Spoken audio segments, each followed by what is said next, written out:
সুবহানাল্লাহ। হযরত ইব্রাহিম আলাইহিস সালামের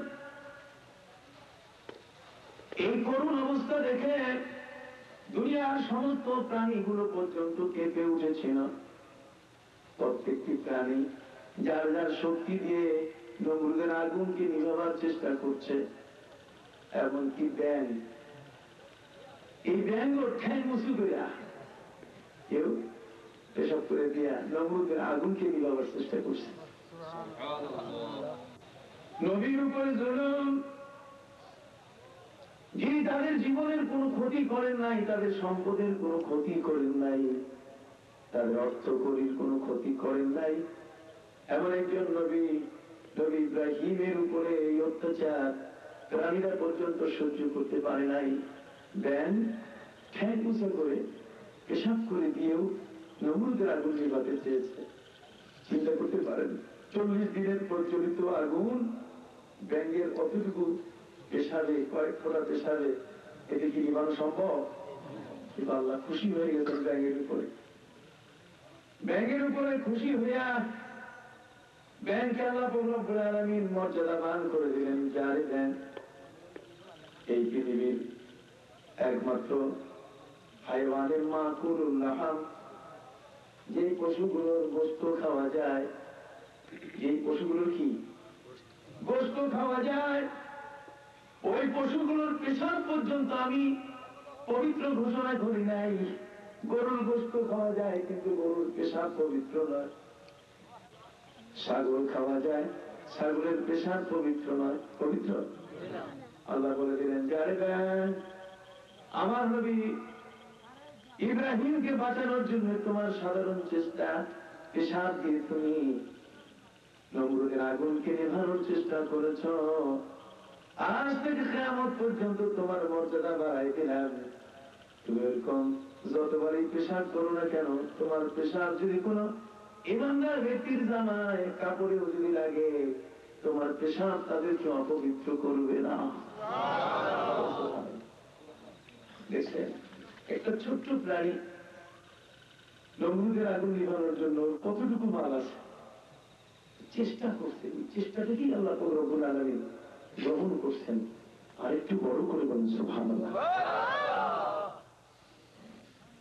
ব্যাঙ চেষ্টা করেছেন, ওই ব্যাঙ, তার উপর শরীয়তের আইন, ব্যাঙ মারা কবিরা গুনাহ। কথা বুঝতে পারছেন? ব্যাঙ মারা যাবে, ব্যাঙ নিধন চলবে না।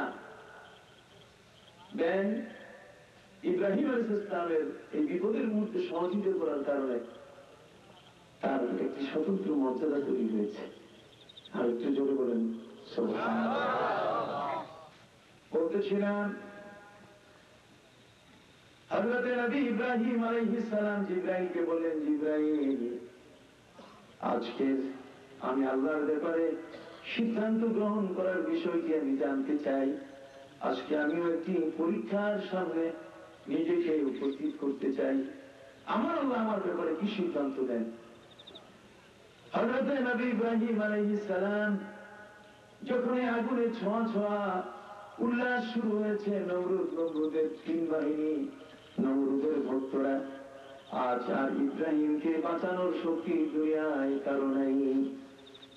দেখেন, আল্লাহ পাক রব্বুল আলামিন ডাক দিয়ে আগুনের উপরে নোটিশ জারি করলেন, কুল্লা ইয়া নারু কুনি বারদাও ওয়া সালামান আলা ইব্রাহিম। সুবহানাল্লাহ, সুবহানাল্লাহ। আল্লাহ বলেন, ইয়া নারু, হে আগুন, কুনি বারদা, তুমি আমার নবীর জন্য ঠান্ডা হয়ে যাও, শীতল হয়ে যাও। আগুন রে, তোমার তেজ যেন এক মুহূর্তে একটি বিন্দু যেন তার পশমের উপরে কাজ না করে। আল্লাহ তারা অকেজ বানাই দিলেন তাকে। আগুন, যিনি আগুন তৈরি করছেন, সে আগুন কার কথা শুনে? আল্লাহর কথা শুনে। দুনিয়ার সকল মাখলুক, এমনকি সূর্য বলেন, চন্দ্র বলেন, আকাশ বলেন, জমিন বলেন, তুসাব্বিহু লাহুস সামাওয়াতু ওয়াল আরদ, আসমান এবং জমিন সমূহ আল্লাহর নামে তাসবিহ পড়ে, ওমান ফিহিন্না, এর ভিতরে যারা বাস করছে তারাও তাসবিহ পড়ে।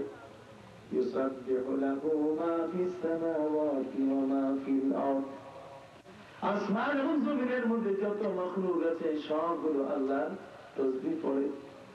চন্দ্র, সূর্য, নক্ষত্র, তারকাপুঞ্জ, দুনিয়ার যত সৃষ্টি, সকল সৃষ্টি, কুল্লুন কাদ আলিমা সালাতাহু ওয়া তাসবিহা, আল্লাহর সৃষ্টি মাখলুক সবাই তারা তাসবিহ করতে জানে।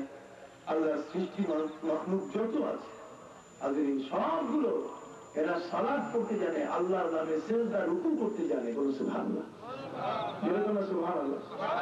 কুল্লুন কাদ আলিমা সালাতাহু ওয়া তাসবিহা, সালাত মানে রুকু, সালাত মানে সিজদা, না সালাত মানে কি রুকু, সালাত মানে সিজদা। কথা খেয়াল করছেন? সালাত শব্দের অর্থ আল্লাহর প্রতি পূর্ণাঙ্গ আত্মসমর্পণ, আনুগত্যের প্রমাণ। আল্লাহ বলছেন আমার সৃষ্টি মাখলুকের এমন নাই, ওয়া ইন মিন শাইইন ইল্লা ইউসাব্বিহু বিহামদিহি ওয়ালাকিন লা তাফকাহুনা তাসবিহাহু, জগতের প্রতিটি মাখলুক আল্লাহকে চেনে, আল্লাহর নামে তাসবিহ করে, আল্লাহর হুকুম মান্য করে। আল্লাহ পাক রব্বুল আলামিন এজন্যই ওই সকল মাখলুক সম্বন্ধে তিনি বলেছেন কুল্লু ফি ফালাকি ইয়াসবাহুন, প্রত্যেকটি সৃষ্টি তার কক্ষপথে, প্রত্যেকটি সৃষ্টি তার রূপে প্রদক্ষিণ করছে, চলাফেরা করছে। বলে সুবহানাল্লাহ। তাহলে দুনিয়ার সকল মাখলুক আল্লাহর নিয়ম শৃঙ্খলার বাইরে কেউ নাই। সূর্য পূর্ব দিকে উঠে, ওই সূর্য নিয়মিত পশ্চিম দিকে অস্ত নেয়, সূর্যের এই ব্যতিক্রম কখনো ঘটে নাই, সূর্য অস্ত বন্ধ করে দেয় নাই। চন্দ্র মাসের হিসাব ঠিক এমনি করে এই জগতের মধ্যে সাগরের জোয়ার ভাটা এখনো ঠিক আছে, আছে কিনা? আম গাছে আম হয়, আম গাছে জাম হয় না, নারিকেল গাছে নারিকেল হয়, নারিকেল গাছে সুপারি হয় না। ভাইরা আমার, ওতে আম বলেন, জাম বলেন, নারিকেল বলেন, প্রত্যেকটি মাখলুক আল্লাহর নিয়মে চলছে। সুবহানাল্লাহ। শুধুমাত্র মানুষ চলে না। ওয়ালাকাদ যারা'না কাসীরাম মিনাল জিন্নি ওয়াল ইনস লাহুম কুলুবুন লা ইয়াফকাহুনা বিহা ওয়া লাহুম আ'য়ুনুন লা ইউবসিরুনা বিহা ওয়া লাহুম আযানুন লা ইয়াসমাউনা বিহা উলাইকা কাল আনআমি বাল হুম আযাল। কথা খেয়াল করছেন? এই জগতের মধ্যে মানুষ শুধুমাত্র আল্লাহর নিয়ম অনুযায়ী চলে।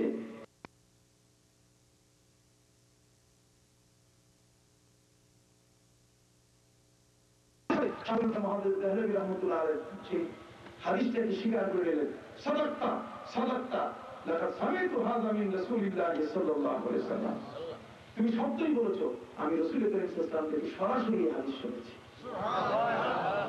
এই জন্য মুহাদ্দিস দেহলভী শাহ ওলিউল্লাহকে বলা হয় যে তিনি একজন তাবী, রাসূলের একজন সাহাবীকে দেখছেন, তারপরে জিনকে দেখছেন, জিন সাহাবীকে দেখছেন।